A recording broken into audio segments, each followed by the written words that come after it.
여러분, 반갑습니다. 우리는 오랫동안 하늘을 올려다보며 살았습니다.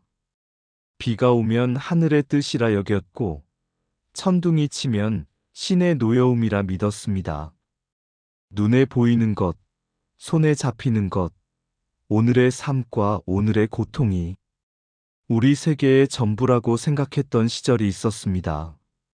그러나 어느 날 한 줄기 바람처럼 부처님의 가르침이 이 땅에 스며들었습니다. 그 가르침은 우리에게 말했습니다. 보이지 않는 세계가 존재한다고. 행동에는 반드시 결과가 따르고 삶은 죽음으로 끝나지 않으며 인간은 고통 속에 머무는 존재가 아니라 깨어날 수 있는 존재라고.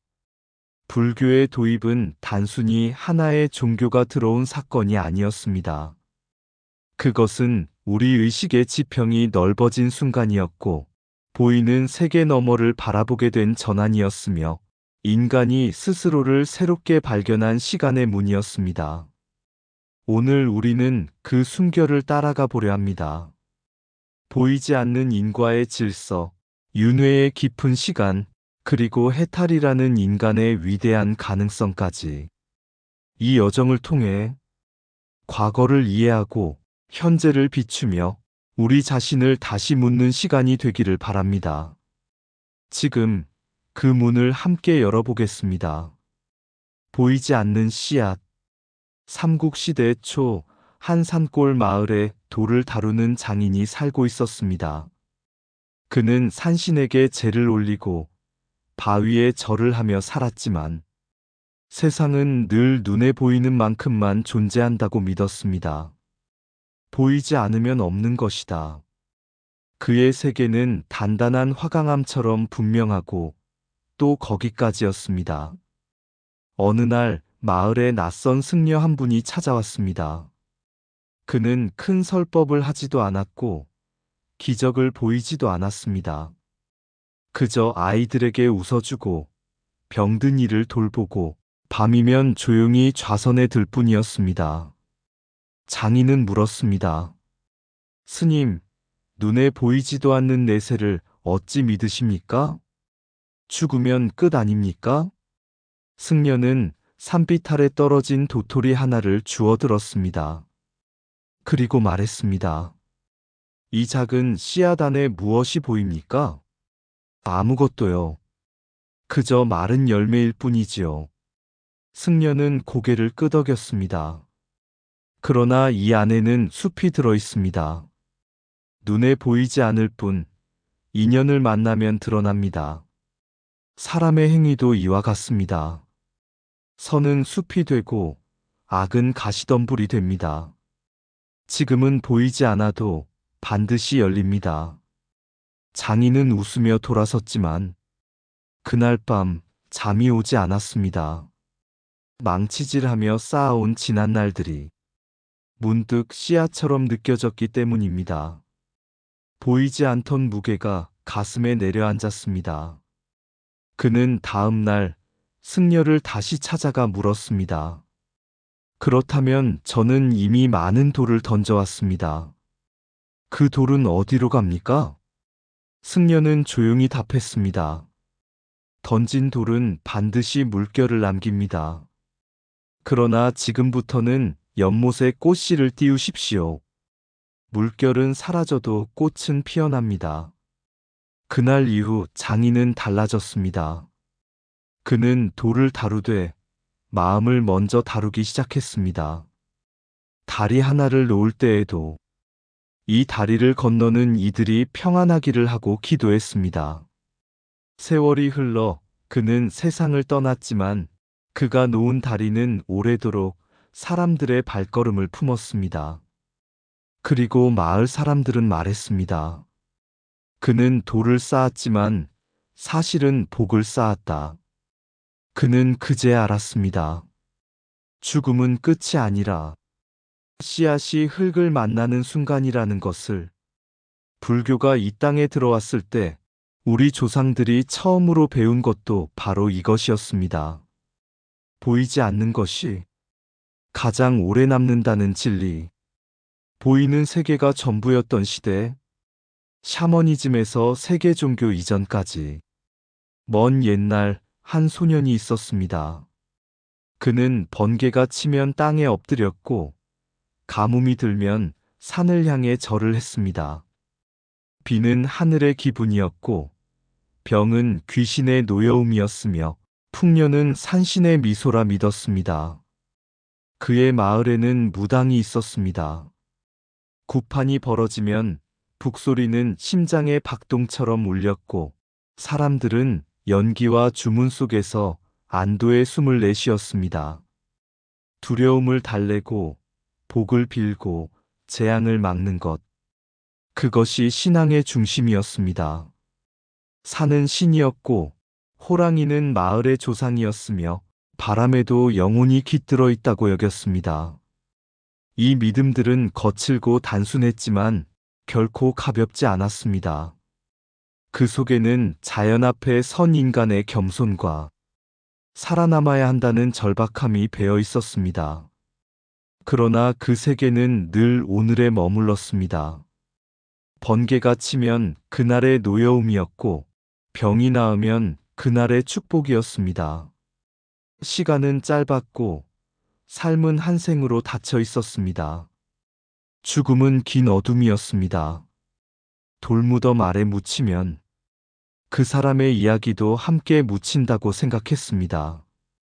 다시 돌아온다는 생각, 행위가 세월을 건너 이어진다는 생각은 아직 태어나지 않았습니다. 어느 날 소녀는 산마루에 올라 저물녘 하늘을 바라보았습니다. 붉은 빛이 산등성이를 태우듯 번져가고 별이 하나둘 떠오르던 그 순간 그는 문득 알 수 없는 물음을 품었습니다. 저 너머에는 무엇이 있을까? 그 물음은 아직 이름을 갖지 못했지만 이미 씨앗이었습니다. 불교가 이 땅에 들어오기 전 우리 조상들의 마음은 이렇게 자연과 두려움, 생존의 경계선 위에 서 있었습니다. 그들은 하늘을 올려다보았습니다. 그러나 하늘 너머를 설명할 언어는 없었습니다. 보이는 것이 전부였고 오늘이 전부였으며 이 생이 전부라고 믿었습니다. 그 믿음은 틀렸다기보다 아직 열리지 않은 창문과 같았습니다. 그리고 훗날 한 가르침이 바람처럼 스며들어 그 창을 조용히 열어주기 전까지 우리는 정말로 몰랐습니다. 보이지 않는 것이 세상을 움직이고 있다는 사실을. 보이는 것은 현상이고 보이지 않는 것은 법칙이다. 두려움은 자연을 신으로 만들었고 깨달음은 자연을 인연으로 보게 했다. 오늘의 사건은 우연처럼 보이지만 3세의 시간 위에 놓여 있다. 하늘을 올려다보는 마음은 기도였고 하늘 너머를 묻는 마음은 수행이었다. 죽음을 끝이라 믿을 때 삶은 짧아지고 윤회를 알 때 삶은 깊어진다. 인과를 모르면 세상은 변덕이고 인과를 알면 세상은 질서다. 눈에 보이는 복은 순간이지만 보이지 않는 공덕은 시간을 건넌다. 자연을 달래던 마음은 신앙이었고 마음을 다스리는 길은 불도였다. 행위는 사라져도 업은 남고 업은 사라져도 인연은 이어진다. 한 생만 본 자는 운명을 탓하고 3세를 본 자는 자신을 돌아본다. 고통은 벌이 아니라 배움의 문이다. 산은 신이 아니고 산을 대하는 마음이 곧 수행이다. 두려움은 외부를 향하고 깨달음은 내부를 향한다. 인간은 태어나는 존재가 아니라 깨어나는 존재다. 보이지 않는 세계를 알 때 비로소 보이는 세계가 바로 선다. 불교의 도입, 보이지 않는 세계의 발견. 인과 윤회 3세의 시간혁명. 삼국에 어느 젊은 관리가 있었습니다. 그는 머리가 총명했고 계산이 빨랐습니다. 누가 손해를 보고 누가 이익을 보는지 오늘 무엇을 선택해야 유리한지 정확히 알았습니다. 그의 시간은 늘 지금이었습니다. 오늘의 성공, 오늘의 체면, 오늘의 승리. 그에게 세상은 눈앞의 판 위에서만 움직이는 장기판 같았습니다. 그러던 어느 날 궁궐에 들어온 한 승려의 설법을 듣게 되었습니다. 승려는 이렇게 말했습니다. 선한 행위는 반드시 선한 열매를 맺고 악한 행위는 반드시 그 그림자를 남깁니다. 그 열매는 오늘 맺힐 수도 있고 내일이나 다음 생에 맺힐 수도 있습니다. 젊은 관리는 웃었습니다. 보이지 않는 미래를 어찌 증명합니까? 승려는 물었습니다. 봄에 뿌린 씨앗이 겨울에 열매를 맺지 않는다고 씨앗이 없었다고 말하겠습니까? 그날 이후 그의 마음에 작은 균열이 생겼습니다. 며칠 뒤 그는 억울한 백성의 토지를 빼앗는 문서에 도장을 찍게 되었습니다. 예전 같으면 망설임이 없었을 일이었습니다. 그러나 손이 떨렸습니다. 이 일은 어디로 가는가? 그는 처음으로 지금 너머를 생각했습니다. 오늘의 도장이 내일의 삶을 지나 다음 생의 길로 이어질지도 모른다는 생각. 그 순간 그의 시간은 길어졌습니다. 불교는 그에게 3세를 가르쳤습니다. 과거는 사라진 것이 아니고 현재는 홀로 서 있는 것이 아니며 미래는 아직 오지 않았으나 이미 싹트고 있다는 것. 시간은 선이 아니라 강물과 같았습니다. 상류에서 던진 돌이 하류에서 물결이 되는 것처럼 과거의 업은 현재를 흔들고 현재의 선택은 미래를 흔듭니다. 그리고 그는 또 배웠습니다. 존재 역시 하나의 모습이 아니라는 것을. 지옥은 분노가 극에 달한 마음의 세계, 악귀는 끝없는 결핍의 상태, 축생은 어리석음에 묶인 삶, 수라는 경쟁과 다툼에 사로잡힌 존재, 인간은 선택할 수 있는 자리, 천상은 공덕이 빚은 밝은 과보.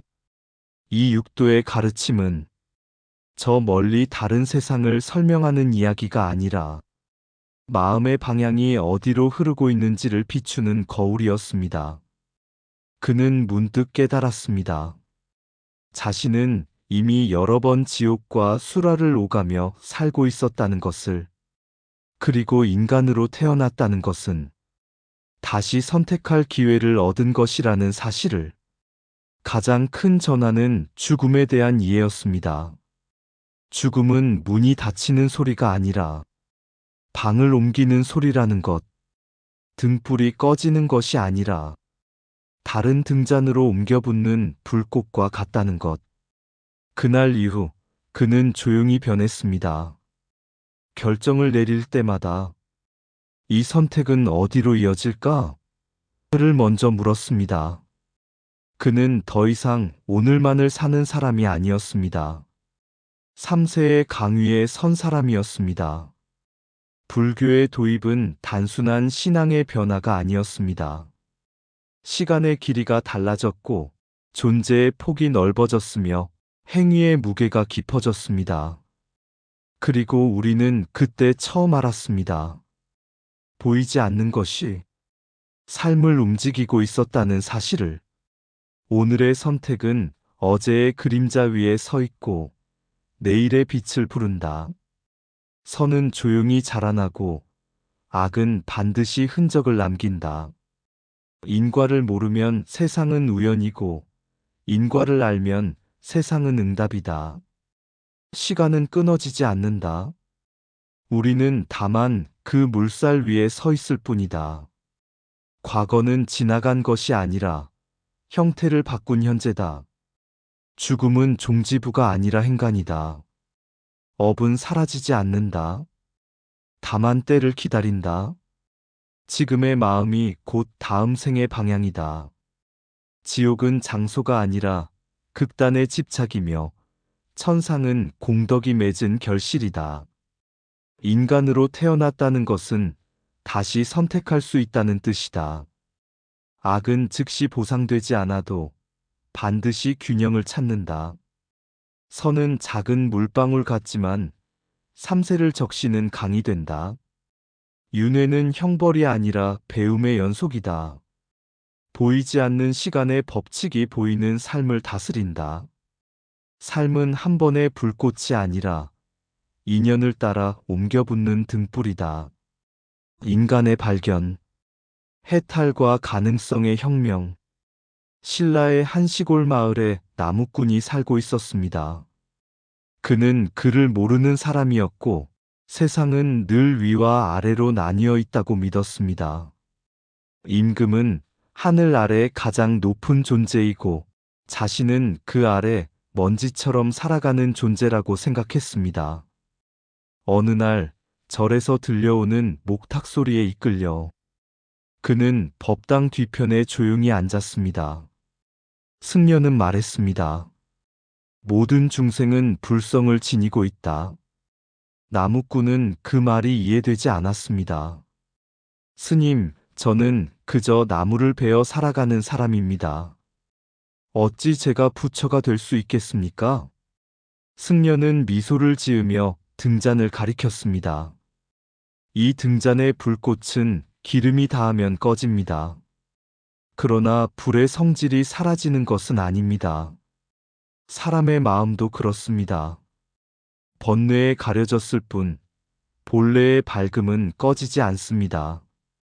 그날 밤 나무꾼은 산길을 오르며 생각했습니다. 내 안에 밝음이 있다면 나는 누구인가? 그는 처음으로 자신을 신분이 아닌 마음으로 바라보기 시작했습니다. 그 순간 세상의 위아래가 조금 흔들렸습니다. 불교는 말했습니다. 왕도 수행해야 하고 귀족도 업을 벗어나지 못하며 평민 또한 깨달을 수 있다고.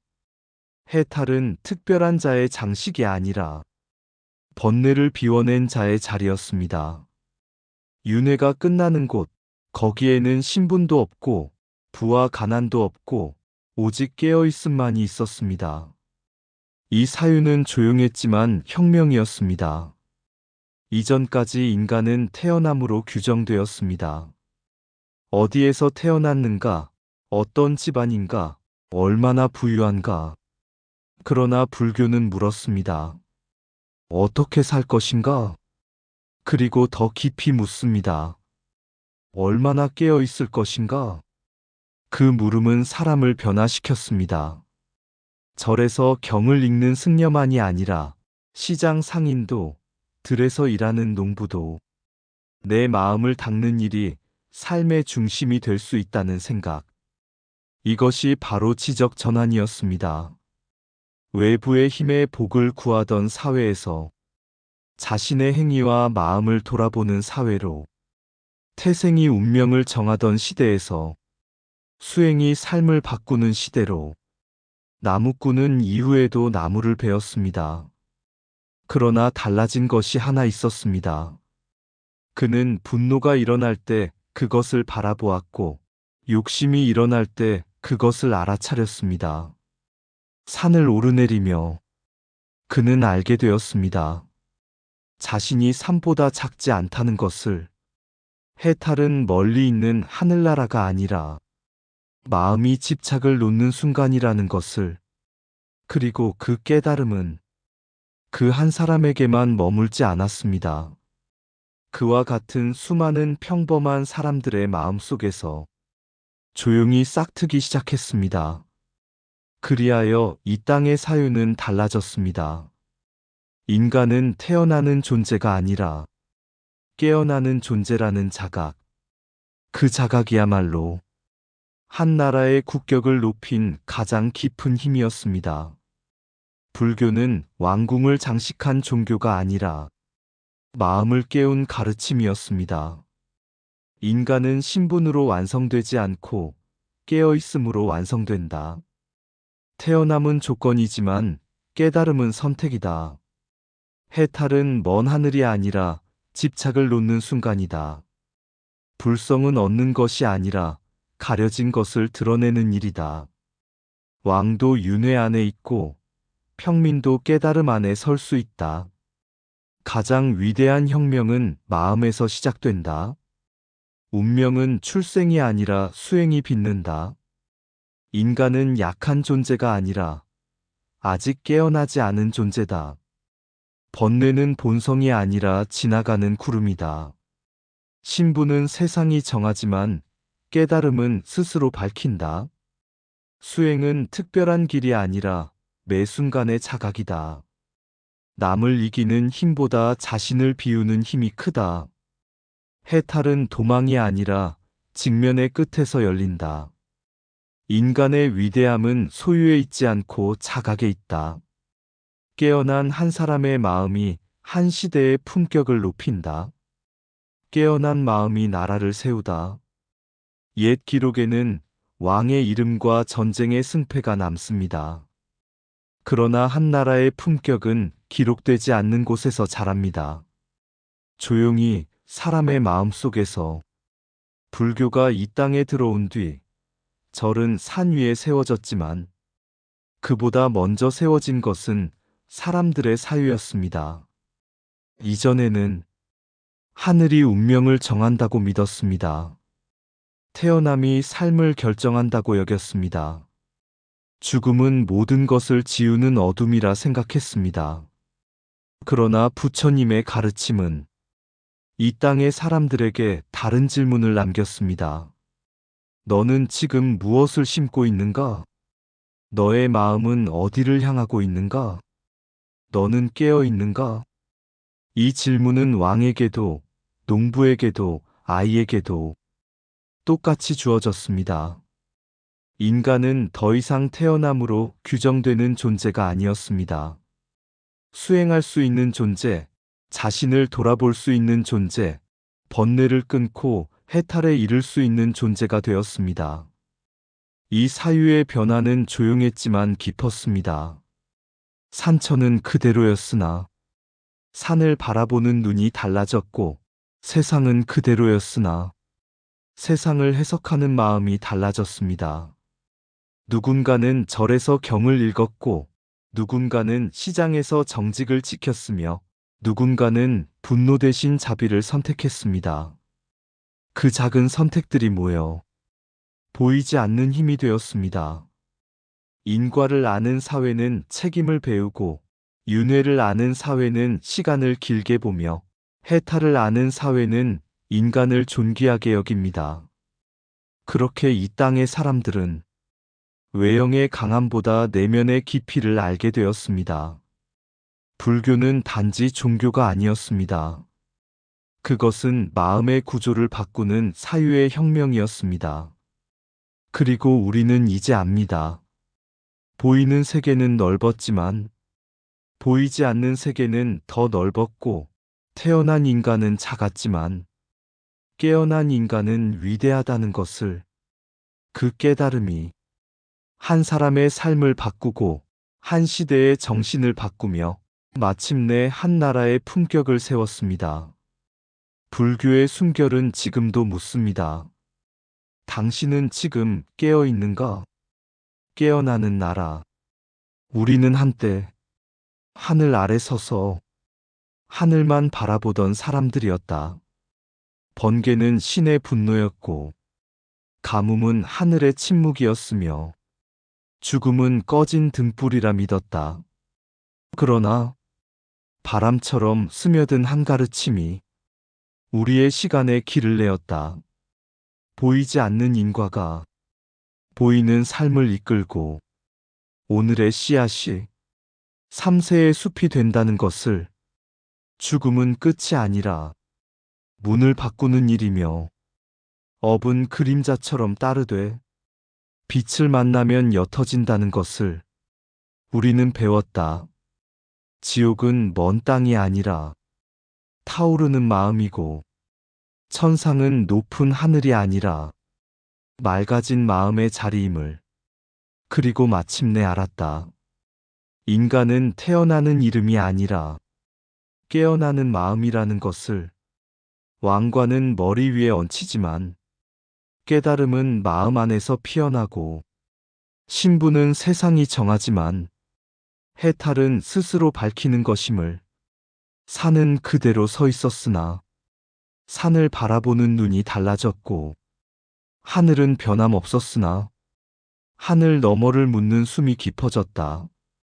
그리하여 이 나라는 칼로 강해진 것이 아니라 사유로 깊어졌고, 한 사람의 자각이 한 시대의 품격이 되었다. 지금도 묻는다. 보이는 것에 머무를 것인가? 보이지 않는 순결을 따를 것인가?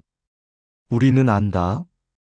깨어남은 이미 우리 안에서 조용히 시작되고 있음을. 의상 맑고 향기로운 지혜의 샘이었습니다. 오늘도 좋은 날 되세요. 구독과 좋아요는 맑고 향기로운 지혜의 샘에게 큰 힘이 됩니다.